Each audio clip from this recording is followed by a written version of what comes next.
Vamos lá, pessoal. Boa tarde. Hoje o nosso Journal Club vai ser o POSE 3, que o Renato vai apresentar para a gente.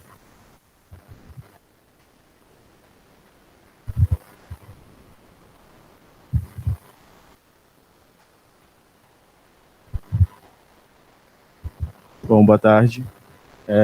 Hoje, como a Ana já falou, a gente vai falar sobre o POSE 3. E é um estudo que foi recentemente lançado no New England, em abril desse ano. E que, para a gente falar do POS e a avaliação do ácido tranexâmico em pacientes submetidos a cirurgias não cardíacas, a gente precisa entender o contexto dessa pergunta e por que ela sobreveio. Então, no primeiro momento, poucos estudos, poucos RCTs faziam, de fato, a avaliação de pacientes submetidos à cirurgia não cardíaca e o risco cardiovascular. Se sabia naquele momento que o uso do ácido tranexâmico estava sendo favorecido para em diversos outros estudos, como o CRASH, na época o CRASH 2 e o WOMAN para pacientes obstétricas, diminuindo o risco de sangramento em pacientes no pós-operatório. E um importante estudo que se tinha até então e que a gente trouxe é o VISION, que avalia a associação das complicações e a mortalidade em 30 dias após no pós-operatório de cirurgias não cardíacas. O VISION é um estudo que trouxe, que avaliou 40 mil pacientes acima de 45 anos que foram submetidos à cirurgia não cardíaca e evidenciou a diminuição no número de pacientes com percentual de pacientes com sangramento, e associou a injúria miocárdica, sepse e os sangramentos de maior monta a pacientes com desfecho e aumento da mortalidade, assim como também evidenciou o aumento da necessidade de transfusão cardíaca, de hemotransfusão. No VISION, ficou evidente que a principal causa de aumento do risco de morte dos pacientes no pós-operatório em cirurgia não cardíaca se tratava de sangramento, seguido de injúria miocárdica e, em terceiro lugar, a sepse, correspondendo a mais de 70% das causas de óbito dos pacientes no pós-operatório até o 30º dia. Outro estudo que até então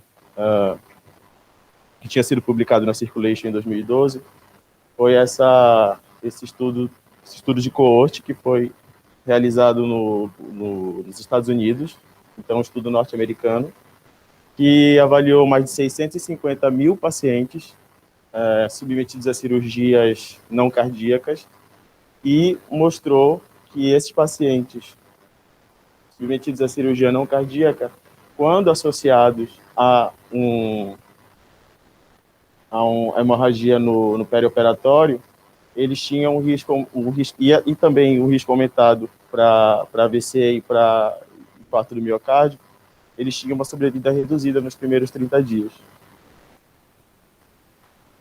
E aí, então, veio o BINS, que avalia um estudo internacional, uma coorte prospectiva, que avalia o estabelecimento e diagnóstico dos critérios e prognósticos para o sangramento como um fator independente associado à mortalidade em cirurgias não cardíacas. Foi um estudo grande, que avaliou mais de 40 mil pacientes e que mostrou que em cerca de 17% dos pacientes a gente tem sangramento associado ao pior desfecho cardiovascular. E aí, então, relacionado ao ácido tranexâmico, vários estudos foram desenvolvidos até então, estudos menores. Esse, no caso, estudou especificamente a prevenção de sangramento em pacientes submetidos à cesariana, e ele foi realizado em pacientes que tinham um risco maior de sangramento pós-parto e que recebiam ocitocina. Sim, só que a metodologia dele foi um tanto quanto questionável, porque a forma de avaliar o sangramento era através de um cálculo inespecífico relacionado ao hematócrito dos pacientes. Então, ele perdeu um pouco dessa validade, mas mostrou, segundo os cálculos deles, que o uso do ácido tranexâmico, nesse caso, era 1 grama durante o intraoperatório, reduzia em até 1 litro a perda sanguínea das mulheres. Porém, não mudou desfecho e não teve modificação nos desfechos secundários e na sobrevida. Então, não foi um estudo que trouxe, ficou restrito apenas às cesarianas e não trouxe mudança no desfecho. Além disso, a gente tem o ATACAS, não sei se vocês conhecem, então é um estudo grande, que avaliou o uso do ácido tranexâmico em pacientes submetidos à cirurgia coronariana e que ele mostrou mudança no desfecho com o uso do ácido tranexâmico, então uma redução na mortalidade significante, aqui de risco absoluto em 0,3%. Mostrou também que os pacientes recebiam uma quantidade menor de transfusão de transfusão sanguínea.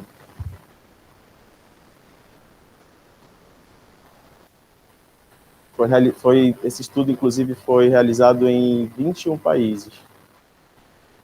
E, assim, até então se tinha alguns estudos mais relacionados a cirurgias ortopédicas e o uso do ácido tranexâmico.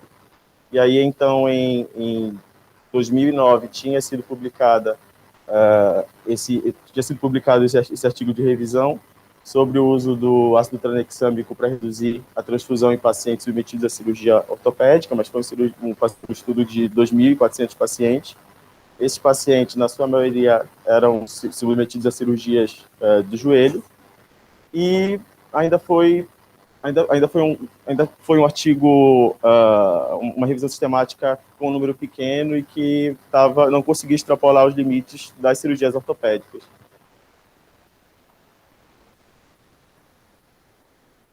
E então, em 2017, 2 estudos importantes foram publicados, que foi o UMA, que é um estudo que avalia o efeito do ácido tranexâmico na mortalidade, na indicação de esterectomia e em outras morbidades em mulheres com hemorragia pós-parto.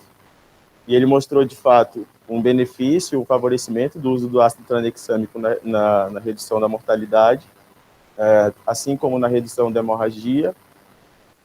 E ele, de fato, modificou e acabou sendo uma porta para que os pesquisadores, então, vissem a necessidade de se estudar cirurgias gerais e não ficar restrito até o momento a cirurgias ginecológicas e principalmente cirurgias ortopédicas, que eram as evidências que se tinha até então.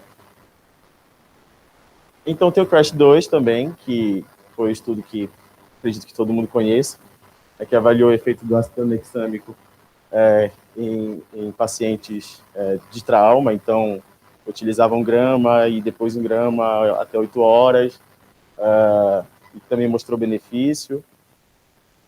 Também mostrou benefício na redução dos eventos cardiovasculares. E então veio o nosso estudo.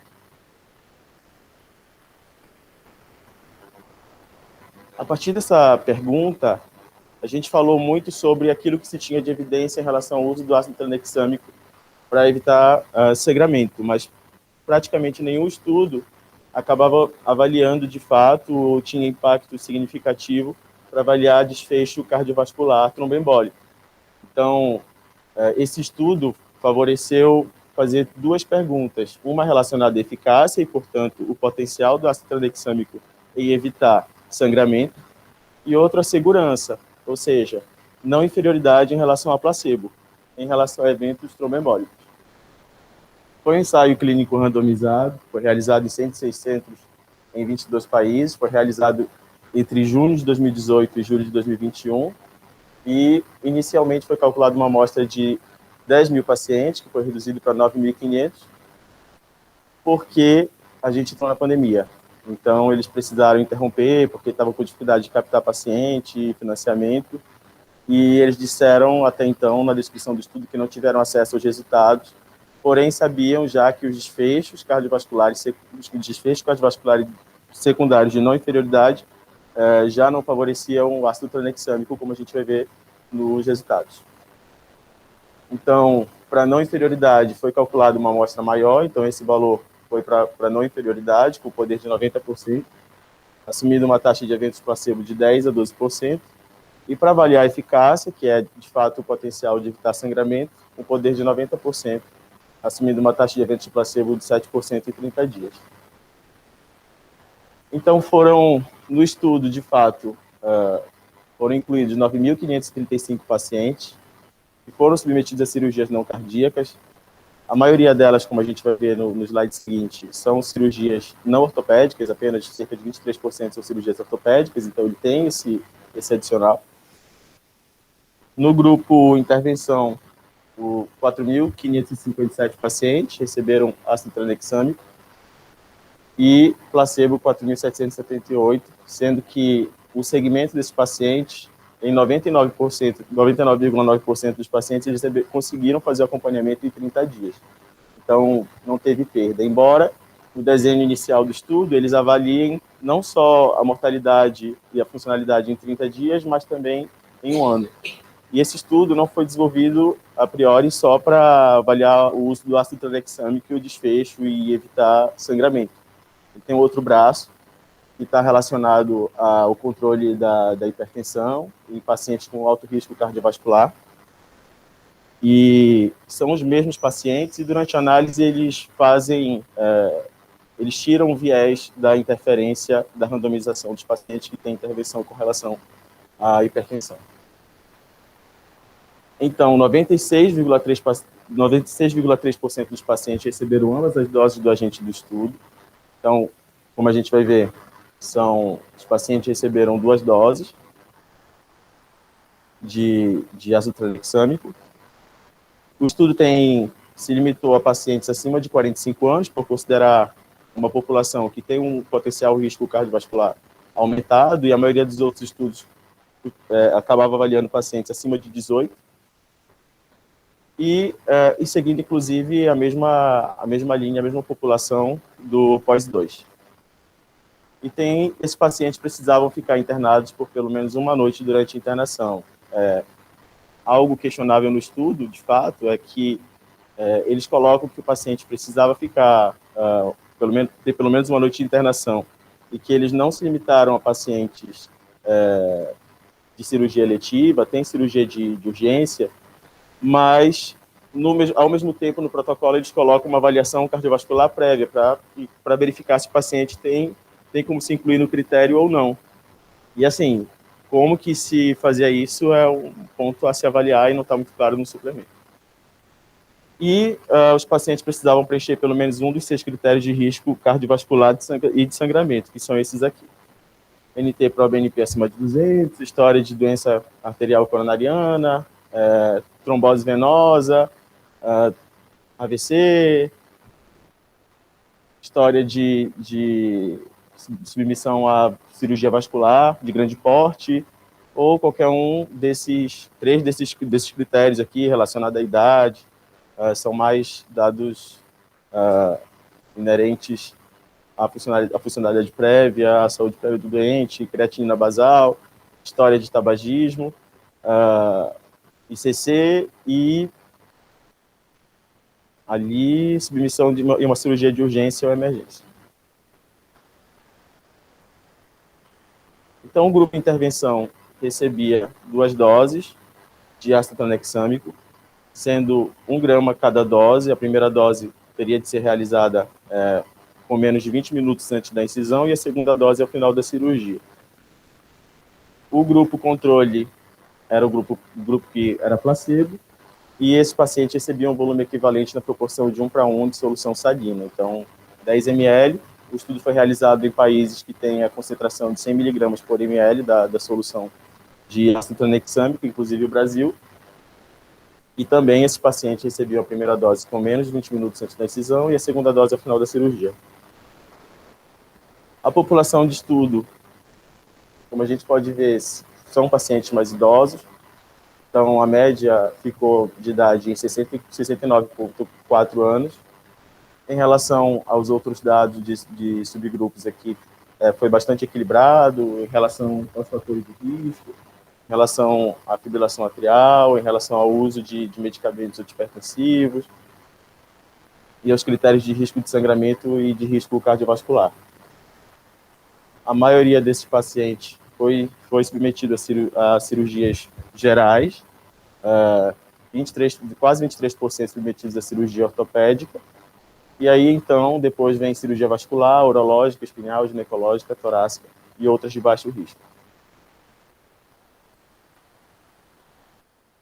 Os pacientes também tiveram uma avaliação com relação ao uso de medicação das 24 horas antes da cirurgia, principalmente em relação ao uso do inibidor de fator 10A e, no outro braço do estudo, os pacientes que estavam em uso de medicamentos antipertensivos. E havia equilíbrio entre os grupos. O desfecho primário avaliado era o desfecho de eficácia, que era composto por sangramento de órgãos com risco de vida, grave e crítico em 30 dias após a randomização. Então, avaliar se o ácido tranexâmico reduz esse risco. E o desfecho de segurança, de não inferioridade, avaliou a ocorrência de lesão miocárdica após cirurgia não cardíaca, o MINS, AVC não hemorrágico, trombose arterial periférica, TEV proximal sintomático em 30 dias após a randomização.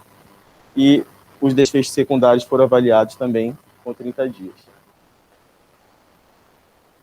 A análise com relação à eficácia foi realizada na intenção de tratar, com uma significância estatística considerada de P menor que 0,05, e em relação à segurança, aos desfechos cardiovasculares, foi pelo protocolo, com uma significância estatística esperada com P menor que 0,025.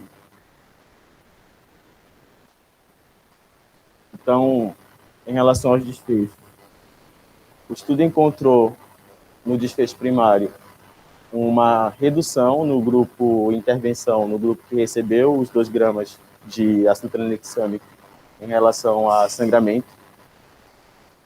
Também encontrou aqui, em relação a sangramentos de maior monta, uma diminuição nos pacientes que receberam ácido tranexâmico comparado ao grupo placebo. Em relação ao desfecho cardiovascular, ao desfecho de segurança, não houve significância estatística que era esperado, então era esperado um P menor que 0,025, e o encontrado foi 0,04, para avaliar o desfecho de segurança com relação a esses eventos. Então, injúria miocárdica, trombose e TEP, TEV, no caso, e AVC não hemorrágico. Outros fatores avaliados foram o sangramento como fator independente associado à morte após cirurgia não cardíaca, que também teve significância estatística com relação ao grupo intervenção. E aqui a curva de Kaplan-Meier, mostrando nos 30 dias de pós-operatório o risco cumulativo do evento, o risco cumulativo de sangramento. Então, visivelmente, o grupo placebo tem um risco aumentado com relação à intervenção, comparado ao grupo intervenção com o uso de ácido tranexâmico. E em relação ao risco cardiovascular, que seria a avaliação da segurança, não tem uma relevância, uma significância estatística. De fato, aparentemente tem um risco absoluto maior com o uso do ácido tranexâmico para desfechos cardiovasculares desfavoráveis, mas com uma diferença muito tênue, precisa ser avaliada na prática. Então, em relação aos efeitos nos desfechos secundários nos primeiros 30 dias, não se encontrou grande diferença, além do próprio conhecimento com relação ao sangramento e a necessidade de maior número de bolsas de transfusão de concentrado de hemácias, além de não ter encontrado nos desfechos secundários alguns eventos que foram encontrados em outros estudos, principalmente relacionados a pacientes ortopédicos, com relação ao aumento da ocorrência de crises convulsivas em pacientes na vigência de uso de ácido tranexâmico. Fechou. Não acabou.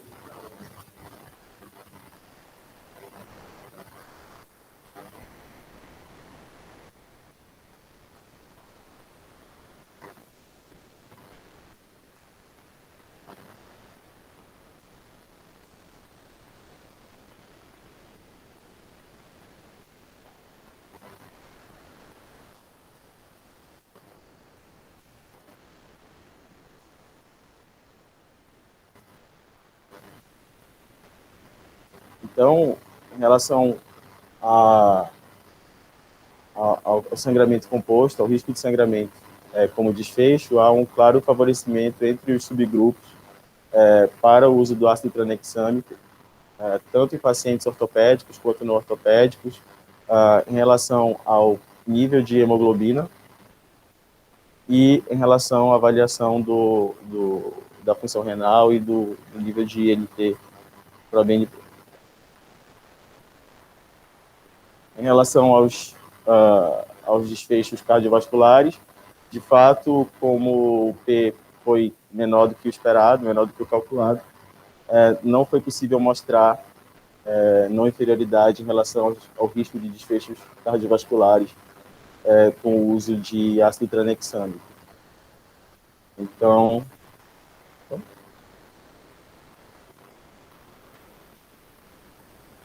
tá problema.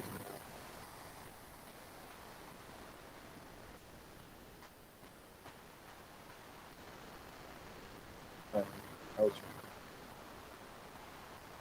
Então, de fato, esse estudo traz para a gente a importância de a gente considerar, a partir daqui, né, nos pacientes, o uso do ácido tranexâmico para evitar hemorragia, para evitar sangramento, mas também, em relação a desfechos cardiovasculares possíveis, tromboembólicos, não foi possível dizer que é mais seguro.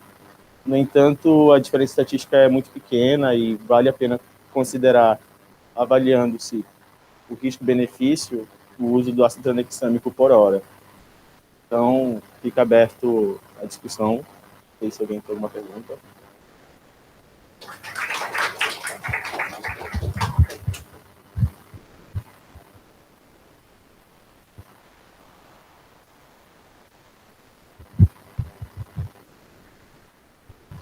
O texto, ele chega, pelo menos no trabalho, eu não cheguei a ver o que ele considerava como evento maior de sangramento. Eu vi que ele destacava por suplemento, mas eu não cheguei a ler.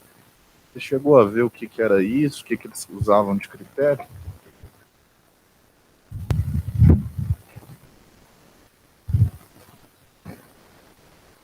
Então, eles consideraram os critérios do BINS, que é aquele estudo que eu mostrei antes, que avalia o desfecho em relação à hemorragia dos pacientes e o risco cardiovascular. Então, a redução de hemoglobina menor que 7, receber concentrado de hemácias, ou ter algum risco ameaçador à vida. Mas, assim, ele não coloca no próprio protocolo, no suplemento, não fica claro, e ele só coloca como referência o BINS. Assim. É isso que está no estudo.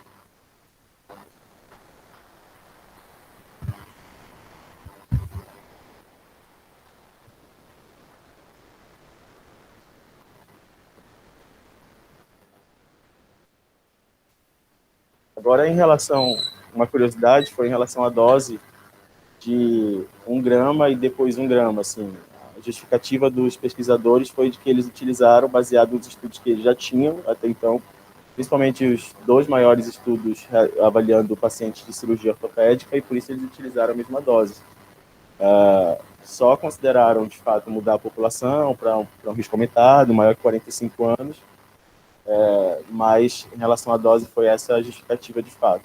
A gente tem estudo aí, o Luhmann, ele faz infusão, começou a fazer infusão de 100 miligramas quilo de ácido tranexâmico, mas não mostrou mudança no desfecho em relação ao sangramento, e aparentou aumentar o risco cardiovascular, e eles modificaram a dose para 50 miligramas. Então, não tem nada ainda muito claro. Assim. Tem estudo, por exemplo, que que avalia o uso no pós-operatório de pacientes com algum sangramento ginecológico e depois vai avaliando o novo evento de sangramento e vai fazendo infusão de ácido tranexâmico. Tem estudo para várias coisas.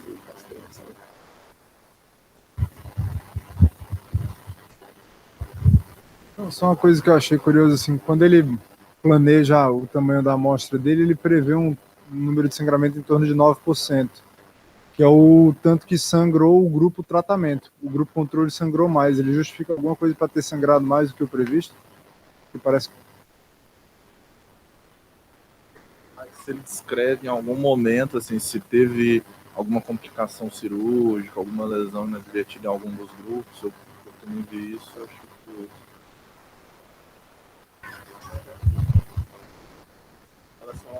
Ao risco, ao percentual aumentado. Então, eles tomaram como base o POS2, assim. Para a maioria dos cálculos, eles utilizaram o POS2 em relação a risco de sangramento, considerando o grupo placebo.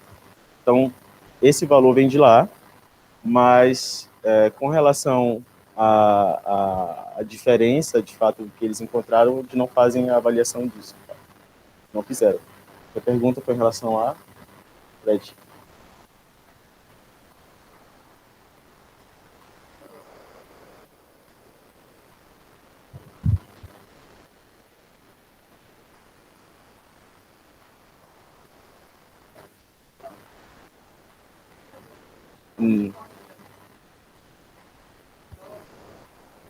É no pós-operatório.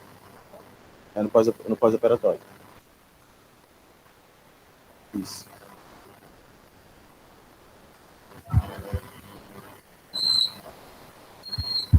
Não descreve lesão do intraoperatório. A escala que ele coloca para estratificar sangramento é da Sociedade Internacional de... E aí o sangramento maior é aquele que é fatal ou em sítios críticos. Então, intraocular, intracraniano, intraespinal, mais um ou dois aí. Mas ele não descreve especificamente o que sangrou ou se teve lesão intraoperatória. Tem um dado de desfecho secundário que é morte associada a sangramento, que também foi menor aí no grupo intervenção, mas acho que de especificidade de sangramento é isso. O que vocês acharam das duas perguntas do estudo?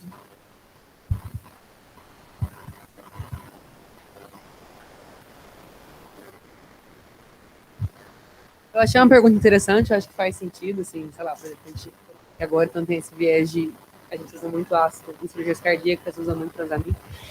Então eu achei uma pergunta razoável. Eu fiquei com dúvida da questão da pergunta de segurança, também acho uma pergunta razoável. E me deu um nó na cabeça um pouquinho, assim, usar não inferioridade para esse desfecho de segurança, assim, me deu um nó na cabeça, assim, que assim, como foi, eventos tromboembólicos, né?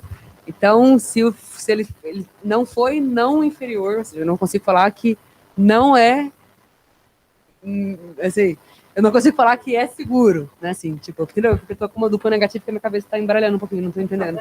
Se vocês puderem explicar isso, não sei.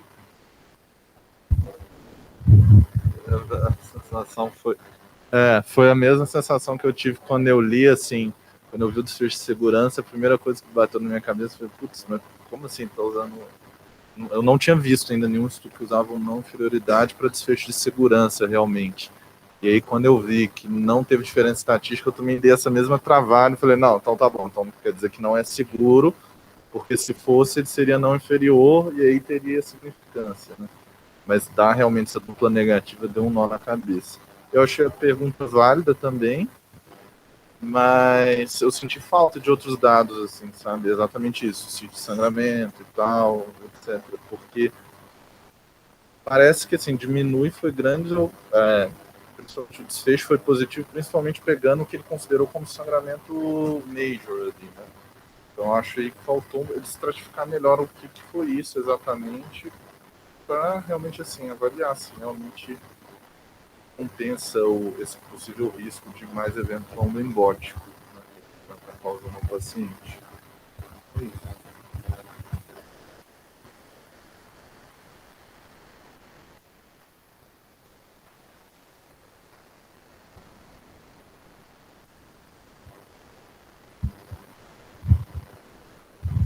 Os meninos trouxeram um artigo ali sobre não inferioridade, então é legal que o desenho desse estudo, eles deram um nó triplo, né? Porque além do não inferioridade já dá um nó duplo na cabeça, eles ainda fizeram no sentido contrário, né? Porque normalmente os estudos de não inferioridade, você vê uma margem para baixo, eles fizeram uma margem para cima, porque na verdade era hazard e não um benefício, né? Mas enfim, os meninos acho que vão conversar um pouco mais com calma. Assim, realmente falta um pouco a descrição melhor do que é sangramento major, mas eu sinto que assim, cara, é o que a gente vê no dia a dia, é o cara que faz uma nefré e sangra sítio cirúrgico, é o cara que faz uma colé e sangra o reto, ou sangra pelo dreno, sabe? Não acho que é algo muito absurdo. E você vê que a curva ela abre lá no quinto dia, sabe? Então dá a sensação de que o que teve de benefício da intervenção foi sangramento precoce. Porque aí depois do quinto dia para frente elas ficam mais ou menos paralelas, sabe? Os meninos vão comentar de não inferioridade. Ficou alguma dúvida em relação à pergunta do estudo? Acho que não, né? A população de pacientes com alto risco de sangramento ou de evento cardíaco, submetidos a Transamin 2 doses ou placebo, um desfecho de eficácia e um desfecho de segurança, né? Depois que os meninos falarem de não inferioridade, a gente pode discutir um pouco quão relevante é os dois achados, tanto em relação à segurança quanto em relação à eficácia, o que a gente tira disso para a nossa prática. Só voltando ainda para a metodologia, não sei se vocês já tiveram aula de regressão de Cox? Não? Não. Todo mundo entendeu? Alguém já teve contato? O que vocês já têm prévio do que é regressão de Cox e por que usou regressão de Cox nesse caso? Principalmente para os R-, né? R- e...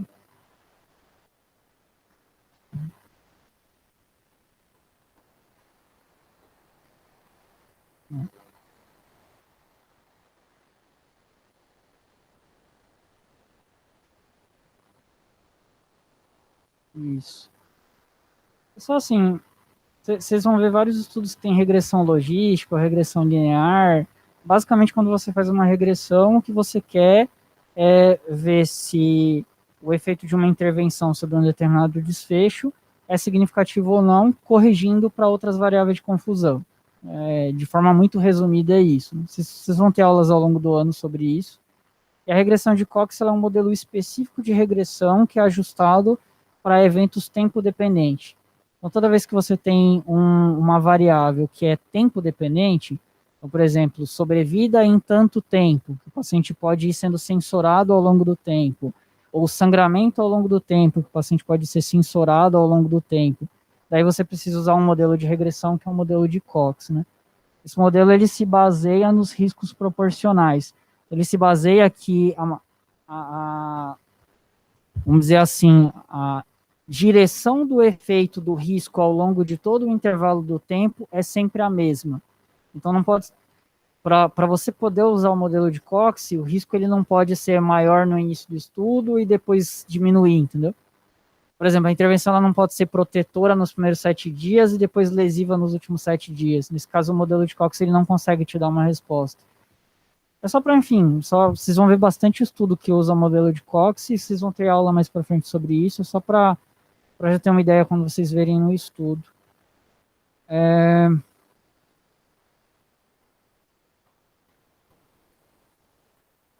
Isso, porque na verdade ele usa o odds ratio, né? O modelo de Cox ele não usa o risco relativo, ele usa o odds ratio no seu cálculo. Ele te dá um output que sai em odds ratio. E só uma coisa, não vi se o Renato citou isso, mas lembrar que esse estudo foi um fatorial, né? Eles tinham 2 intervenções em paralelo, era o Transamin e o manejo dos antipertensivos no perioperatório, né? E é justamente por isso que eles fizeram um modelo de Cox, porque eles ajustavam para randomização para o outro estudo do fatorial, né? Para saber se a outra com a intervenção que eles fizeram teve interação com a administração de Transamin. E que aparentemente no final não teve, né? Se eles não tivessem feito essa outra com a intervenção, eles poderiam usar só o log rank test, né? Fazer só o Kaplan-Meier com log rank, que seria uma análise bem mais simples. Bom,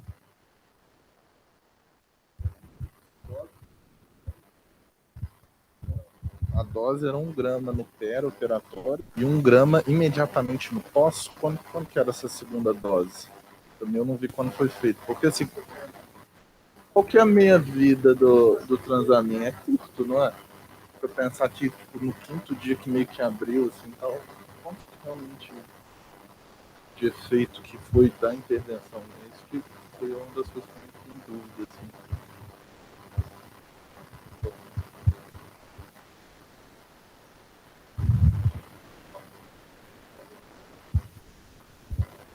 Acho que essa é uma pergunta pertinente, Fred. Ele não cita no texto, eu também não saberia formular uma hipótese com relação a isso. Falando então de estudo de não inferioridade, o que vocês têm de conceito de quando a gente faz um estudo de não inferioridade? O lado daí que não falou ainda.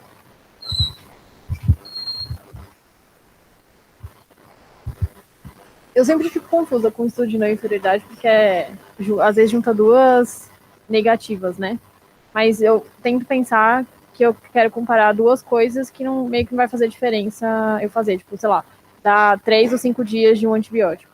Eu poderia fazer um estudo de não inferioridade para encurtar o tempo de tratamento. Não sei se tá certo.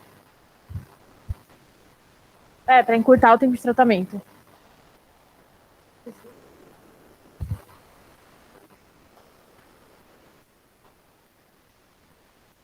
Não faz muito sentido na minha cabeça, na verdade. Não tinha que ser o contrário.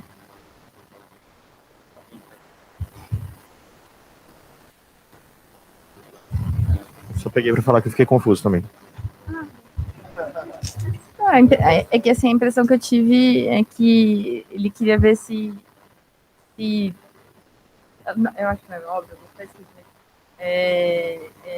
Se você fizesse o placebo, você teria tanto risco quanto se você usasse o transamin e ver se isso ia justificar você falar não podemos fazer o transamin porque a gente vai aumentar o risco de alguma coisa vai piorar o que a gente já sabe que tá ok, né? A gente já sabe que se a gente não nada vai ser esse desfecho, se a gente fizer transamin, a gente está piorando o desfecho que a gente não quer presente. Mais ou menos nesse... Não sei se...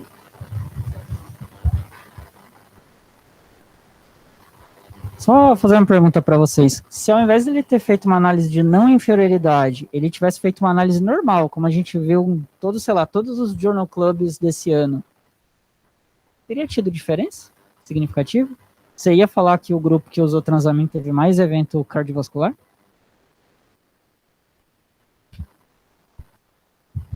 Se, ao invés de ele fazer essa análise primária aí de não inferioridade, ele só colocasse uma tabela eventos adversos e colocasse eventos trombóticos no paciente que usou transamin ou no paciente que não usou. 13,1% e 14%. Você ia dizer que tinha diferença ou não? Ia chamar atenção?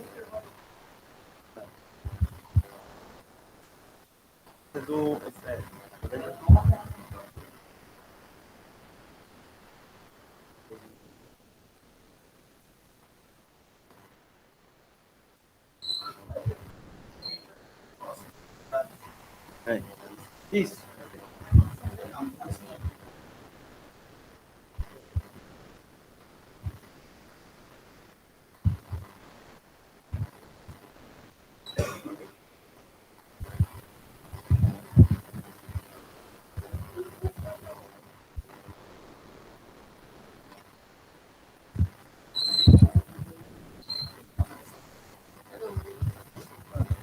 Não, só uma dúvida, assim, porque ele justifica um P menor do que 0,025 pensando nessa questão na inferioridade. A minha dúvida é se isso influiria, mudando como o Luiz falou. Se, por exemplo, da análise normal, que a gente pensaria num P menor do que 0,05, e talvez isso teria alguma diferença para ser na inferioridade, entendeu? Eu tenho que ter para ser na inferioridade, precisaria desse P mais rigoroso. Porque, do contrário, ele teria um P válido, né?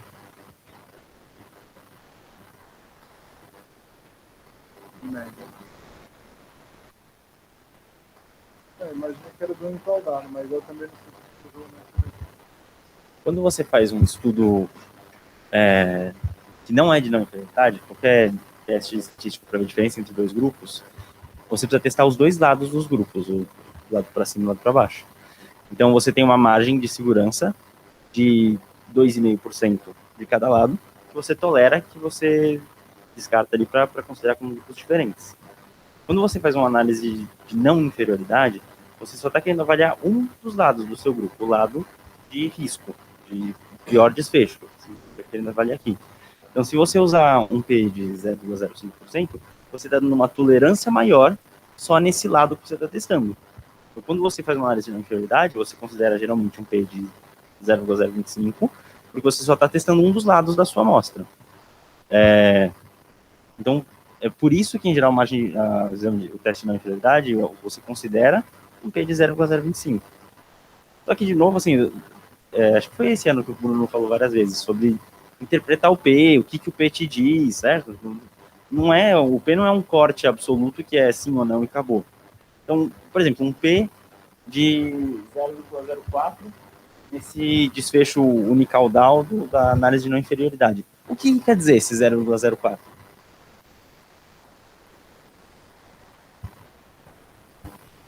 Tem 4% de chance.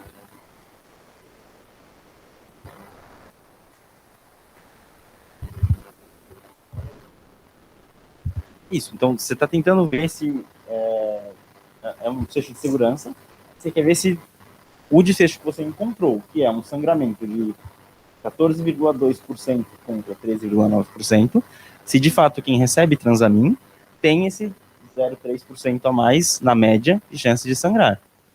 Então, o P que está aparecendo lá, ele te diz, tem X% de chance desses grupos de fato serem diferentes, ou seja, da pessoa que usou Transamin estar no grupo que sangra mais e que sangra 14,2%.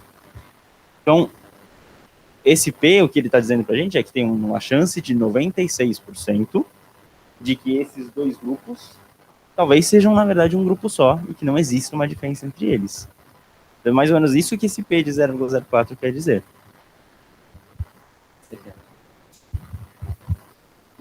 Na discussão, o autor, ele sinaliza por que ele escolheu avaliar a segurança com não inferioridade. Pelo menos foi a impressão que eu fiquei. Se vocês tiverem tido impressão diferente, me corrijam. Pelos estudos anteriores com gestante, pacientes ortopédicos, cirurgia cardíaca, politrauma, ele tinha um grau de confiança de que a avaliação de superioridade ia ser positiva, de que a intervenção seria benéfica. A gente faz um estudo de não inferioridade quando a gente acha que vale a pena testar uma nova intervenção por benefícios intrínsecos a ela e tolerar que ela seja um pouco pior do que o tratamento padrão.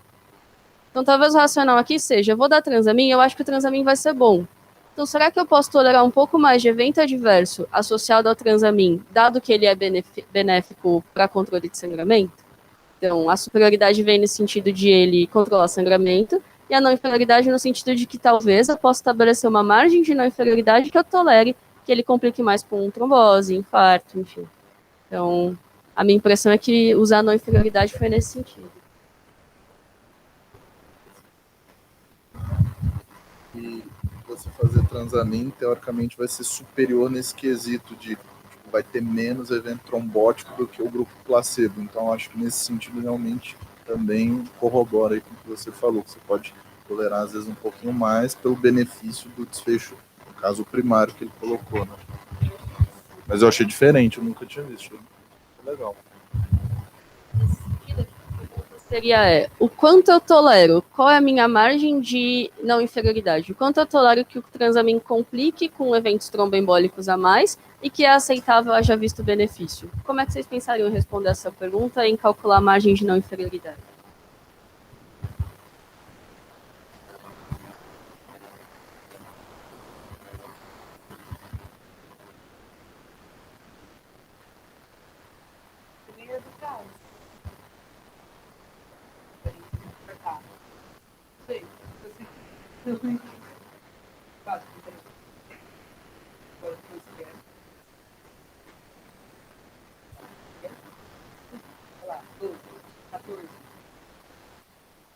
Aí eu não sei, se sangrar 1% a mais, também pode usar 1% a mais, tá bom? Não sei, como eu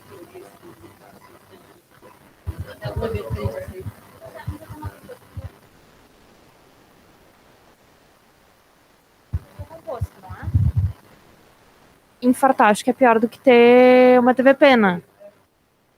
Então eu não sei interpretar, na verdade.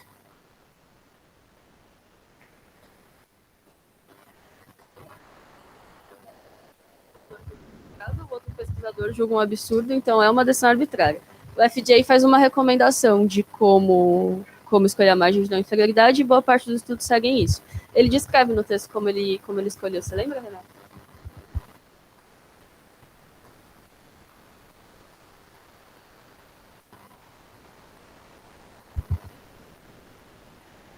Perfeito. O POISE 2, que estudou a S no perioperatório, viu uma redução de 25% de eventos tromboembólicos. E aí ele considerou que um acréscimo de 12,5% seria tolerável. Então, em geral, você usa da literatura para entender qual é o benefício de uma intervenção e entende que a sua nova intervenção possa ser metade benéfica. Então, você divide esse número por 2.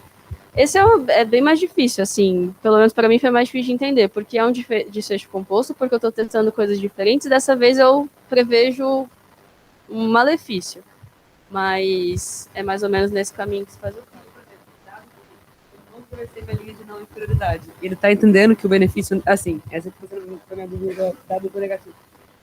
Ele ia tolerar, sei lá, que não inferioridade até tanto, e eu não consegui chegar nesse tanto, ele está entendendo que então não é um risco aceitável?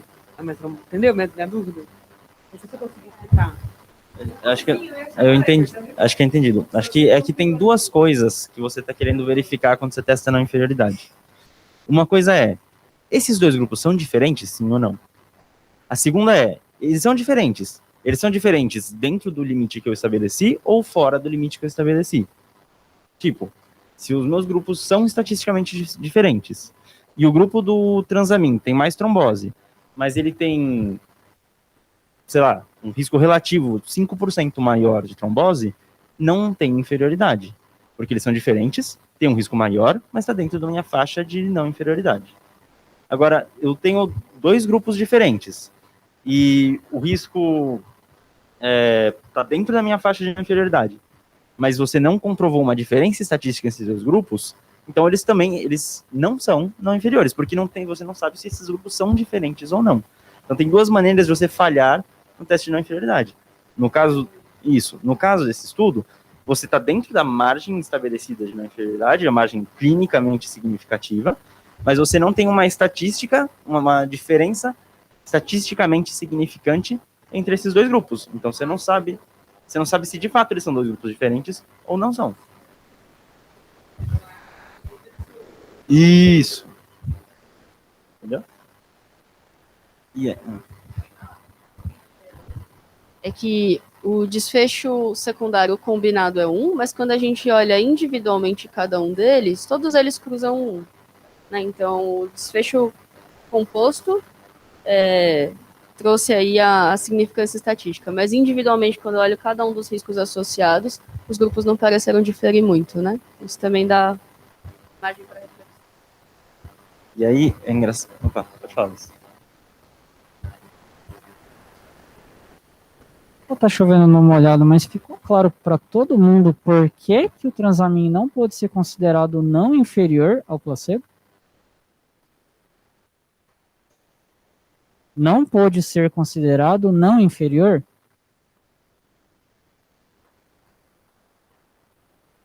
Peraí, deixa eu só reformular minha pergunta. Não, é isso mesmo. Por que ele não pode ser considerado não inferior? Colocando isso de uma forma mais objetiva, por que ele foi considerado inferior? E não ser considerado não inferior é a mesma coisa de ser inferior. Ficou claro para todo mundo?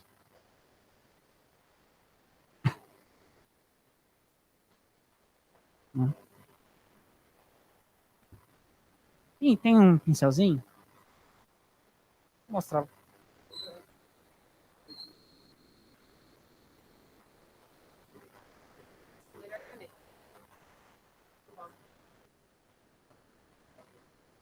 Eles consideraram que um aumento de trombose de 12,5% relativo seria um aumento de risco relativo tolerável. Colocando isso em hazard ratio, isso é um hazard ratio de 1,125. Todo mundo concorda? Isso aqui seria um odd ratio ou um risco relativo. O que eles definiram como margem de não inferioridade foi a borda superior do intervalo de confiança não passar esse limite.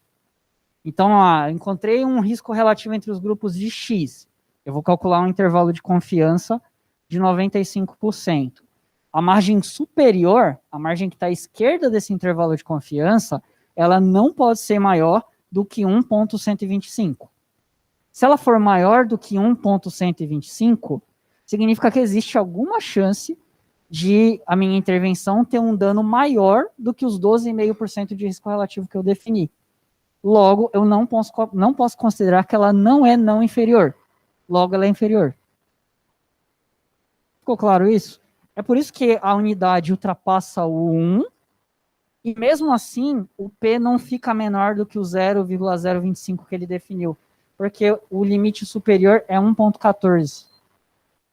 Então, passou do 1,125. Ficou claro para todo mundo? Mesmo cruzando a unidade, eu não posso dizer que o transaminho é não inferior. Se eu tivesse feito essa mesma análise usando o critério habitual de superioridade, eu ia dizer que não teve diferença em eventos adversos entre os grupos e eu ia cagar para isso. Falar, é tão seguro quanto. Só que ele realmente bateu no peito, né? Ele bateu no peito e falou assim, não, eu confio na minha intervenção, eu vou jogar assim, o sarrafo para cima, porque vocês vão ver que vai dar certo. E aí não deu.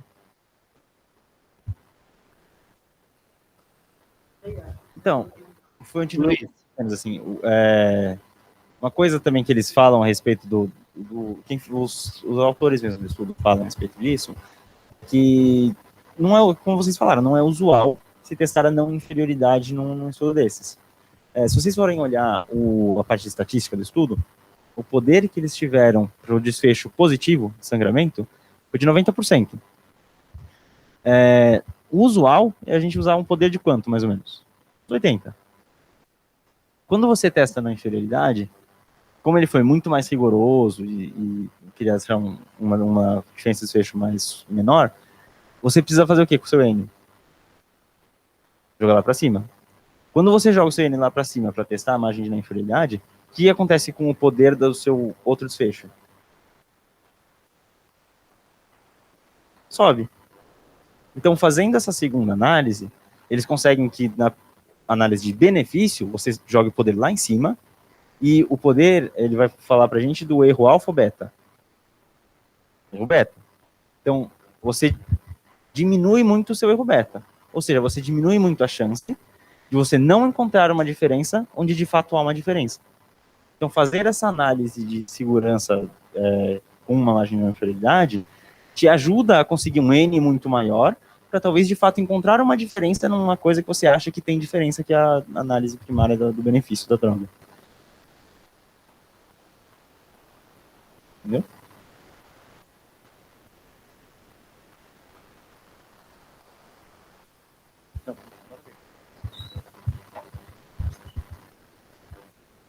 Pessoal, deixando a estatística um pouco de lado, o que vocês levam para o dia a dia de vocês desse estudo?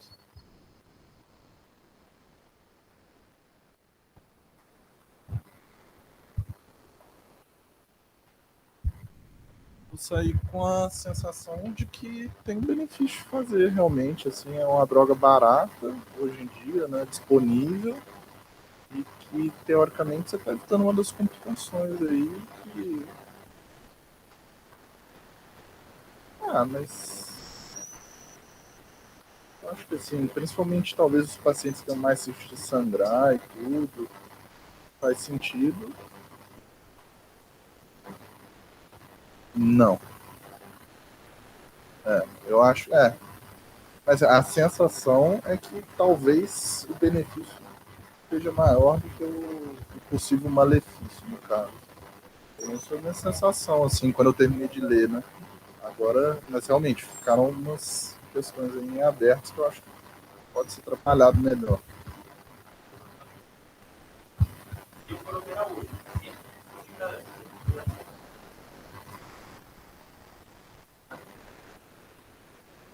A minha resposta seria o seguinte: se quiser fazer, beleza. Se não quiser também, não era o fim do mundo. Se fizer uma, faz a segunda. Se não fizer também, tudo bem. E assim, mais ou menos por aí a minha resposta. Se o anestesista não quiser, tu vai questionar ele? Se ele quiser, tu vai? Não.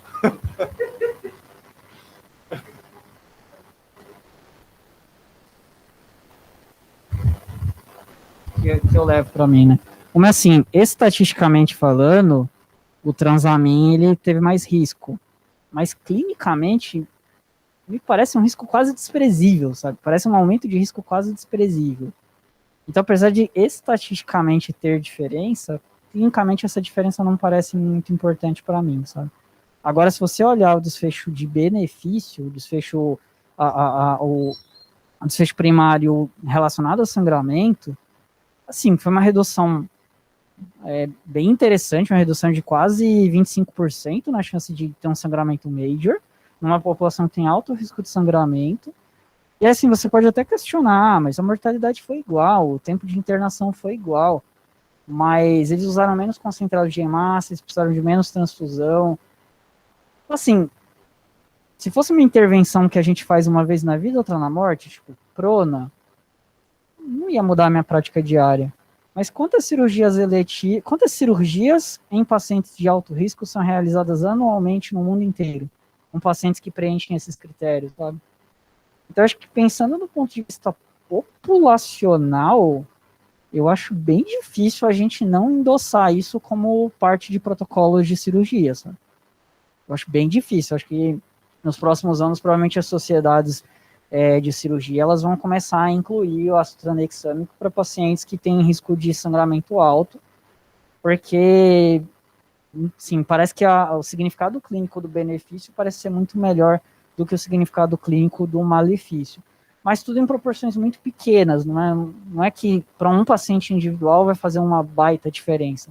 Talvez populacionalmente sim. Imagina, eu não lembro agora de cabeça quanto que foi a redução de, não sei se você tem aí no próximo slide, quanto que foi a redução de transfusão, de necessidade de bolsas, mas se a gente fizer uma estatística ali,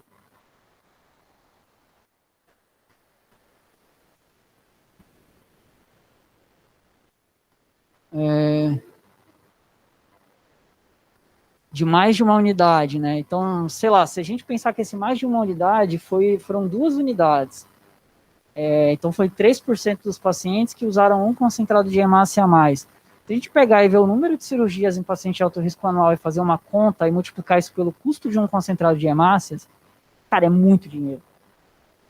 É muito dinheiro, entendeu? Então, assim, a minha impressão foi positiva, na verdade, do trial. Foi que, apesar de tudo, seria algo que eu incluiria, assim, na minha prática, não como de forma isolada, não, assim, escolhendo a minha cabeça, mas como parte de um protocolo, sabe? Um protocolo que englobasse todo mundo em todas as instituições. Para mim, faria sentido populacionalmente falando, entendeu?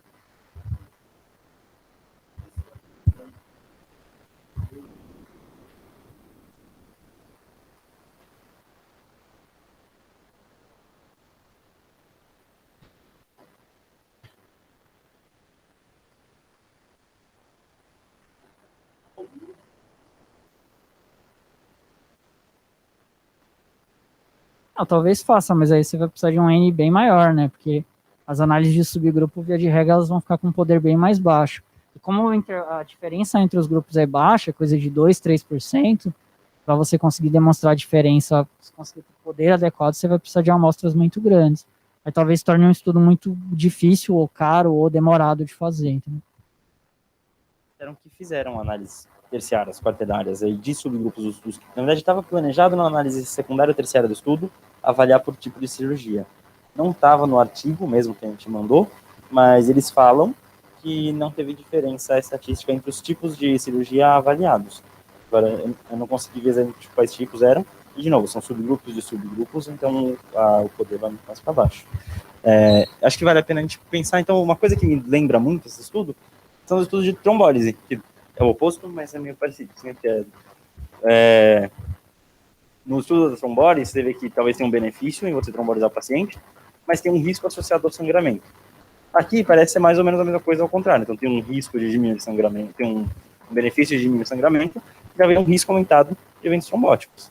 Se você for ver, eu acho que é o que eu estudo, assim, sabe? Tem que pesar as duas coisas.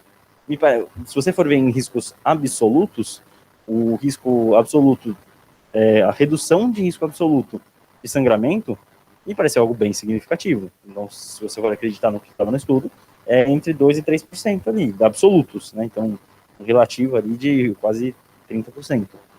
E o risco absoluto maior de trombose seria 0,3%, que vai dar um risco relativo ali de uns 2%. Assim, que me parece que, pesando o risco-benefício, se fosse, talvez, pensando no meu caso, sei lá, eu acho que eu acharia que vale a pena. Mas acho que é uma coisa que a gente pensar. Acho que eu nem queria complementar aí a parte de estatística. Acho que faltou discutir uma única coisa com relação à análise de superioridade e de não inferioridade. Então, o Renato contou ali que, com relação à eficácia, a análise foi por intenção de tratar, e com relação à segurança, então, a não inferioridade foi por protocolo. Isso é claro para vocês, de porque optou por análise por intenção de tratar para superioridade e por protocolo para não inferioridade?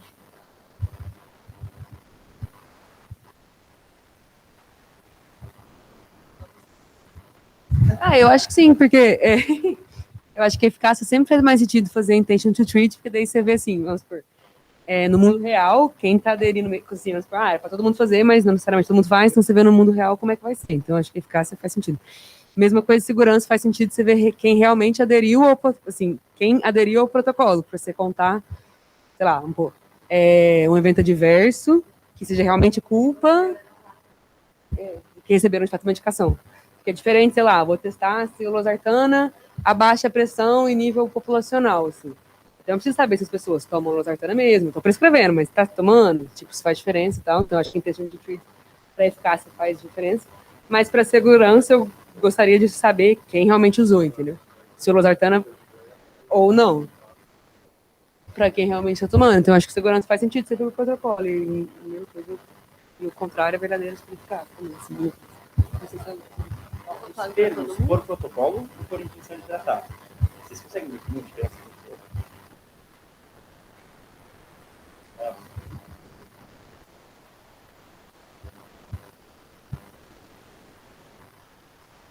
O que é por protocolo e por intenção de tratar? É assim, eu quero avaliar 2 grupos. Eu randomizei um grupo para receber Transamin e um grupo para receber placebo. Eu tenho 100 pacientes em cada grupo. Nesses 100 pacientes do Transamin, sei lá, 10 pacientes não tinha Transamin no dia, estava em falta, a pessoa esqueceu, 90 receberam, 10 não receberam.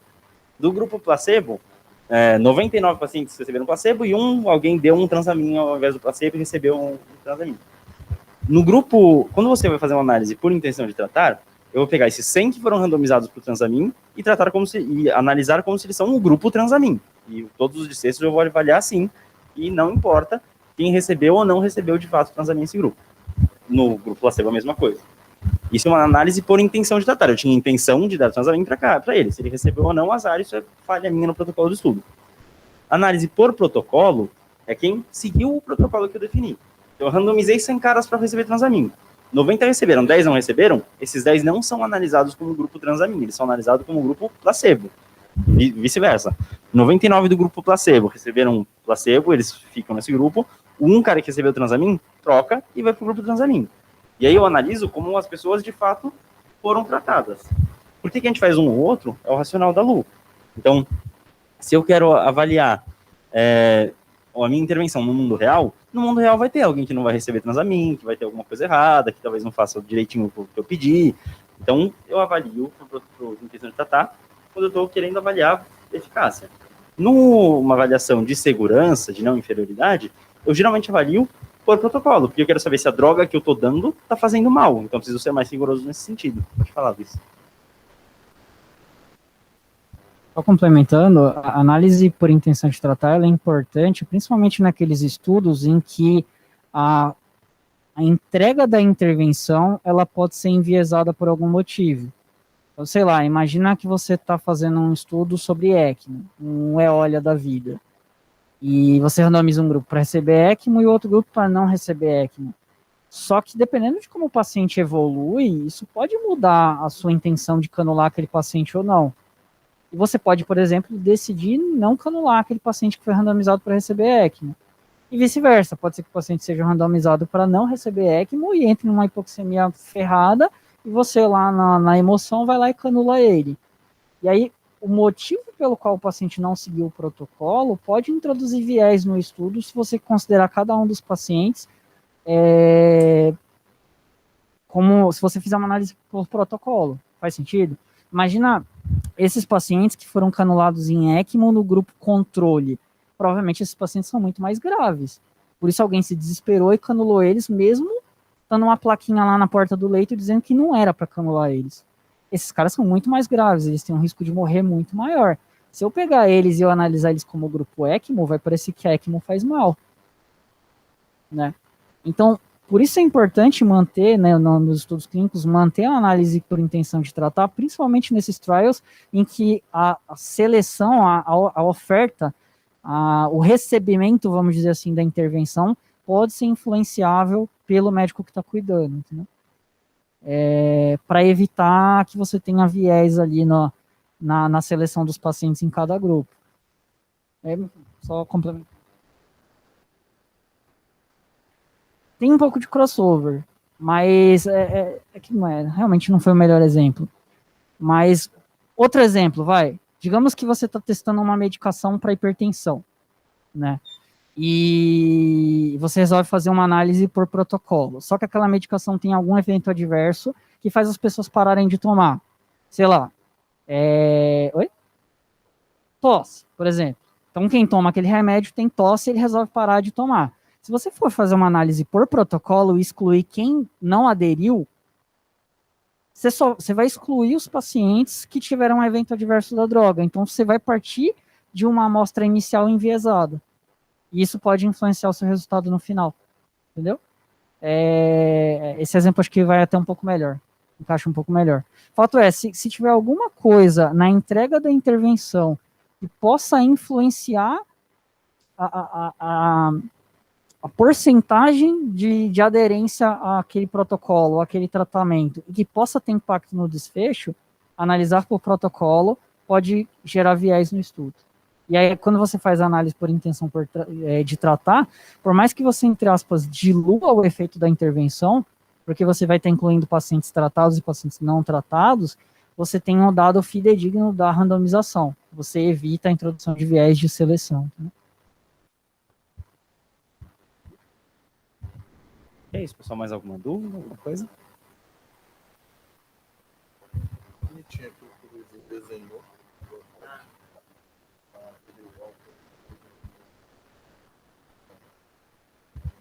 Ele mandou também os grupos. Parece que, assim, pesa um pouquinho para ortopédica e general, que eu geral. Beleza. Esse é bem rapidinho. Só do desfecho ainda de segurança, lembrar que praticamente, sei lá, 90% dos eventos lá de entre aspas, trombose, na verdade foi MINS. Né? A minoria dos pacientes teve evento de trombose arterial, de trombose venosa, de infarto, de AVC. E MINS é aquela coisa, assim, a gente sabe que tem impacto prognóstico, mas a repercussão clínica disso, no sentido de você ter que fazer outros tratamentos, ninguém sabe. Então é mais uma coisa ainda que me faz pensar que o desfecho de segurança não invalida o desfecho de eficácia, sabe? Enfim. Pessoal, vamos almoçar.